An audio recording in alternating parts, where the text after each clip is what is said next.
کتے جتنے بھی بندے غیرت نہ ہوئے، کتے نے بھی صرف بھونک کے حضور دی عزت تے پیرا نہیں دیتا۔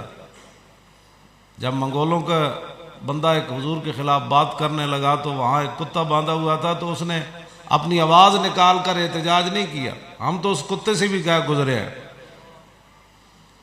وہ بھونک کر کہتا میری ذمہ داری پوری ہو گئی، لیکن وہ کتا اٹھ کے پڑ گیا اور اس نے وہ بندہ مار دیا۔ اور ہم ابھی سوچ رہے ہیں کہ جی کس کو خط لکھنا ہے۔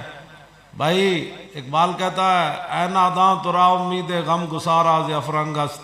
اقبال کہتا ہے پاگل تجھے فرنگیوں سے خیر کی امید ہے، جو رسول اللہ کی عزت کے خلاف خاکے بنا رہے ہیں اور ان کے پیچھے وہ کھڑے ہیں، تو آپ ان کو خط لکھیں گے کہ ہمیں اپنے نبی کی عزت جو ہے وہ تم سے ہم کروانا چاہتے ہیں۔ ہم نے اپنے محبوب کی عزت پر خود پہرا دینا ہے، ہاں جی خود پہرا دینا ہے، اور بڑی جو ہے وہ جرت کے ساتھ پہرا دینا ہے۔ پتہ نہیں صورتحال کیا بننی ہے، یہ تو میرا رب بھی جانتا ہے، لیکن ہماری صورتحال بھی کوئی نہیں ہے اس وقت۔ طلع البدر علینا تو حضور کی آمد پر شعر ہے، اور جب رسول اللہ کے خلاف کوئی بات کرے تو وہ پڑھ کہ 1400 سال ہماری تاریخ یہ ہے کہ ابن خطل کعبے کے غلاف سے لپٹا ہوا تھا، اور ہماری تاریخ یہ ہے کہ رسول اللہ نے فرمایا اقتلوہ، اس کو وہی قتل کر دیا۔ یہ ہماری تاریخ ہے 1400 سال۔ پتہ نہیں کیا تم اسلام کی ترجمانی کر رہے ہو، ہمیں تو کوئی سمجھ نہیں آ رہی، تمہاری بھی، کہ تمہیں تو فوراً سرکاری سطح پر یہاں تو ابھی میٹنگیں ہو رہی ہیں، اور اسمبلی کے اندر قرارداد پاس کرنے سے رسول اللہ کی عزت پر پیرا نہیں ہوگا۔ ہاں یہ تو تم گونگلوں تو مٹی بھی نہیں بن دی جڑا تسی کر رہے ہو۔ امت مسلمہ تمہاری یہ قراردادوں سے مطمئن نہیں، ہم تمہاری ان قراردادوں کو بال کی بھی حیثیت نہیں دیتے۔ ہاں، اور تم کیا سمجھتے ہو کہ آئندہ حضور کی امت کے سامنے تم آ کر ووٹ مانگو گے اور حضور کی امت کا سامنا کرو گے؟ اب ایسے نہیں ہونا، ہاں اب ایسے نہیں ہونا، ہاں ایسے نہیں ہونا۔ آپ اعلان جنگ کرو، ہاں اعلان جنگ کرو۔ ہاں انہوں نے تو اعلان جنگ کر دیا، آج انہوں نے پھر حضور کے خاکے شائع کیے۔ انہوں نے تو اعلان جنگ کر دیا ہے، تم کس بات کا انتظار کر رہے ہو؟ رسول اللہ صلی اللہ علیہ وسلم کے خود اسوہ حسنہ نہیں پڑھا تو پھر پڑھو،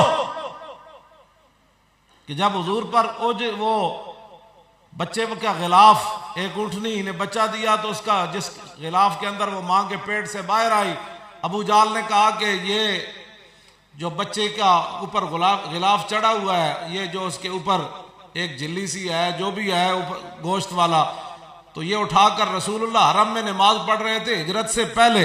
یہ بخاری شریف کے اندر کتاب الوضو میں حدیث ہے، باقی جگہ بھی امام بخاری اس کو لائے۔ تو اس امت کا سب سے بڑا بدبخت اٹھا، وہ گندگی لینے کے لیے اٹھا، عقبہ ابن ابی معیط۔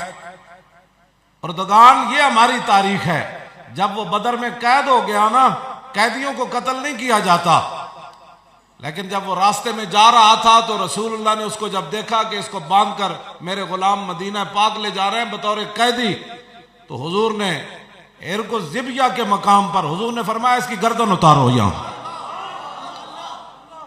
ہاں اس کی گردن اتارو۔ یہ کیا بات ہوئی کہ جناب ہم مصروعات تو معمولی چیزیں ہیں، ہاں پورے عالم اسلام کے حکمران فرانس کے خلاف اعلان جہاد کرے، اس کو رسول اللہ نے راستے میں قتل کروا دیا۔ ابو جہل کے کہنے پر اس نے حضور کے اوپر وہ اونٹنی کا گند پھینکا تھا،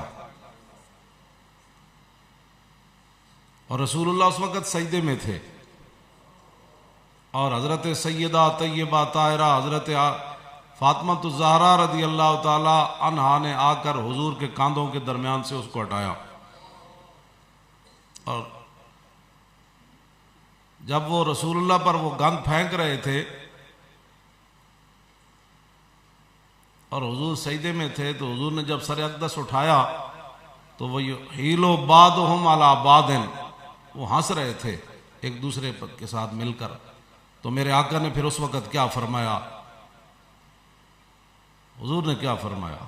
یہ تاریخ تمہیں بیان کرنی چاہیے تھی. میرے آقا نے فرمایا اللہم علیک بقریش ثلاث مرات. حضور نے دعائے جلال فرمائی، یا اللہ انہاں سارے نو نپ لے.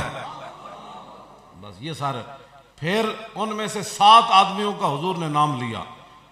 ابو جہل کو بھی یا اللہ پکڑ لے، عتبہ کو بھی پکڑ لے، شیبہ کو بھی پکڑ لے، ولید کو بھی پکڑ لے، امیہ ابن خلف کو بھی پکڑ لے، اور عقبہ ابن معیط کو بھی پکڑ لے، اور عامر کو بھی پکڑ لے. حضور نے فرمایا انہاں 7 بندے نو یا اللہ پکڑ لے. انہاں تیرے نبی دے نال انج کیتا. تے عبداللہ بن مسعود فرماندے نے سارے نو پھر میں بدر وچ ویکھیا کہ رسول اللہ جدوں قتل ہو گئے تے حضور نے فرمایا انہاں دے پیراں 'چ رسی پا کے انہاں نو کھوہ وچ سٹو. یہ ہے اسلام کی تاریخ. تم نے جب رسول اللہ کا یہ اسوہ حسنہ بیان ہی نہیں کیا اور لوگوں کو کیا نہ کیا سناتے رہے ہو. رسول اللہ نے دعائے جلال فرمائی اپنے گستاخوں کے خلاف. اب صدیوں بعد ہم تو حاضر ہیں.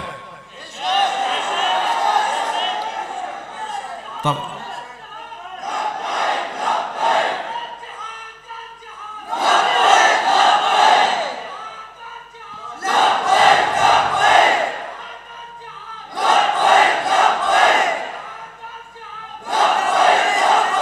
توجہ، جنہ یار خرید نہ کیتا سب کچھ ہوندے ہیں، تسی حضور دی عزت پیرا نہیں دے رہے. تمہارے پاس تو پاکستان کے اندر تو اللہ کی دی ہوئی ہر چیز موجود ہے. تمہارے پاس تو ایٹم بم بھی موجود ہے. تو جنہ یار خرید نہ کیتا یعنی حضور دی عزت پیرا نہ دیتا، سب کچھ ہوندے ہیں پلے،